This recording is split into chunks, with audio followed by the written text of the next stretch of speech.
और सियालकोट में भी तहरीक इंसाफ के कारकुनान और वकला हकीकी आज़ादी मार्च में भरपूर शिरकत के लिए पुरजोश हैं। मजीद क्या सूरत हाल है बताएंगे हमारे नुमाइंदे नदीम अता गौरी। जी नदीम। तहरीके इंसाफ का हकीकी आज़ादी मार्च सियालकोट की जानिब रवाना है।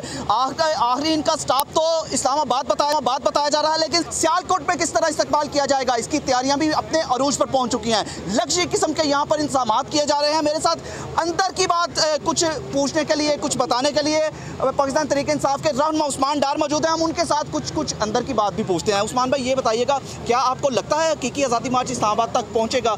और इसके साथ ये बता दीजिएगा, क्या पाकिस्तान के वज़ीर आज़म की जानिब से क्या कोई कमेटी तश्कील दी गई है जो मुज़ाकरात के लिए तैयार है और वो चाह रहे हैं कि वहाँ पहुँचने से पहले ही इसको ख़त्म कर दिया जाए? पहले देखिए, अंदर की बात तो ये है कि जब बोलता है ना पाकिस्तानियों, तो बड़े बड़ों की बोलती बंद कर देता है। तो मैं बोल की मेजरमेंट को हैराज तहसीन पेश करता हूँ। बड़ा ज़बरदस्त काम कर रहे हैं आप लोग। सियालकोट में भरपूर जश्न का समय, वर्कर कारकुनान चार्ज हैं। मंडे को हम अपने लीडर इमरान खान का तारीखी इस्तकबाल करेंगे और 1 लाख से ज़्यादा लोग सियालकोट की सड़कों पे होंगे। आपने ये क्लिप रिकॉर्ड पे रखना है। 1 लाख से ज़्यादा अजीम लोग सियालकोट के अपने लीडर इमरान खान का इस्तकबाल करेंगे। जो आपने बहुत शुक्रिया नदीम अता गौरी के लिए।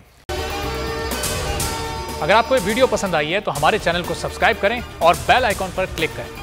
पीटीआई का हकीकी आज़ादी मार्च सिर्फ बोल दिखा रहा है। 24 घंटे हकीकी आज़ादी मार्च, सबसे ज्यादा रील्स और सबसे ज्यादा रेटिंग्स के साथ बोल रहा नंबर 1। सब्सक्राइब करें और बेल दबाएं ताकि कोई खबर रह न जाए।